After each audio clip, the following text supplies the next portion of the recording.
So welcome back. You're still tuned into trading. The market is absolutely steady with a gain of around 115 points right now. It is a lot of these financials which are doing very well in trade. So the Bajaj twins which are really holding up. The HDFC pack also. So HDFC Bank as well as Life, all of them faring very well in trade. But let's invite a guest on the show and talk about the markets as well. We have Prateek Agrawal of ASK Investment Managers joining us right now. Mr. Agrawal, good morning and thanks a lot for joining us. This is Pavitra. You know, as much as we've been talking about the global backdrop, recession fears, inflation, the Indian markets seem to really be in a mood of their own. We're back above that 18,000 mark. How much of an upside do you see from here? Sure. So a lot of things happening are not actually negative for the country, given our very large import. This thing, just import substitution could result in significant amount of growth going forward. The policies of the day do encourage that. I think looking at global data does bring down the mood a bit. But if one speaks to corporate India, they are showing a lot of confidence.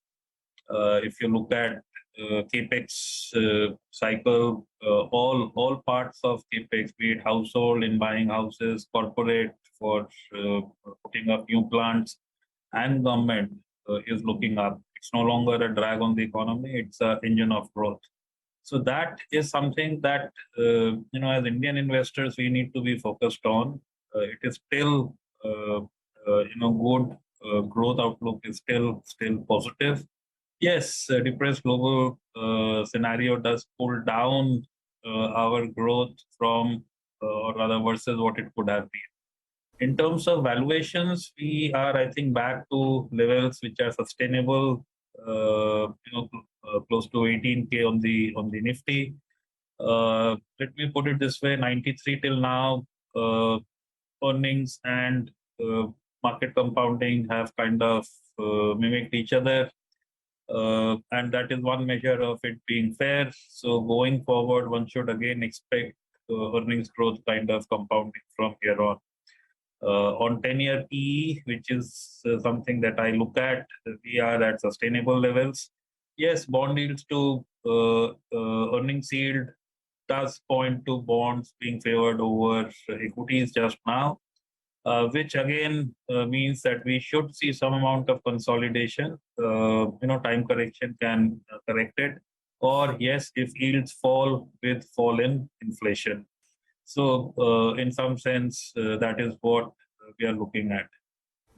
Hi, Prateek, morning. But, is that the reason that a lot of the savvier investors are sort of moving out of equity mutual funds? I mean, we saw the data just a few days ago, while SIPs, which is the retail investors, I'm assuming, are holding up.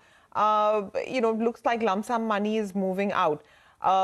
Is that the sense that there are better alternatives to equity at the moment? And how long do you think this feeling might last? No, so whenever market bounces back, comes back to close to earlier highs, people who may not have booked profits at the earlier instance may do so. So this always happens. And at a high in the market, instead of putting in a lump sum, people would want to come in staggered over a period of time, especially given the uncertainties that we are faced with today. So I think that is a positive. Second, flows into mutual fund is just one bit of what flows from Indians happen to the market. I think with resumption of FPI buying and broadening of the breadth of the market, many retail investors may be doing it directly. So that again has to be factored in.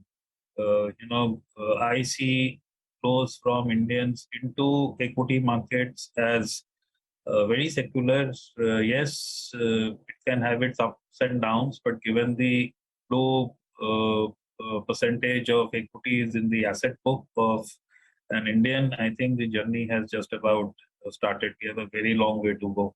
So these flows should be taken as very secular and should continue deep into the future. Hi Prateek, long while since we spoke. Nigel on this side. Well, that's right. Equity as a percentage of household savings, I think it was around 2-3% odd. That's moved up to 6-7% odd. But the scope for growth is tremendous from here on. But glad to see an equity cult being developed here in India. Since things are looking up, Prateek, what's the single biggest risk to our Indian markets out here? Global risk, yeah, that's there. If the globe goes in for a tizzy, then obviously India as well will get hit. Hopefully, we don't get hit as hard. But otherwise, what's the other risk we're looking at? No, so once again emanates from globe. If globe doesn't grow and we try and grow in that kind of a situation, so our start point is a high trade deficit and it can balloon. As yet, the situation is in control. We have one of the largest hoards of forex in the world.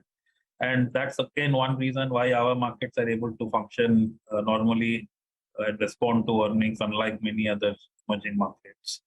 But we will have to watch the space. The forex reserves have been dropping.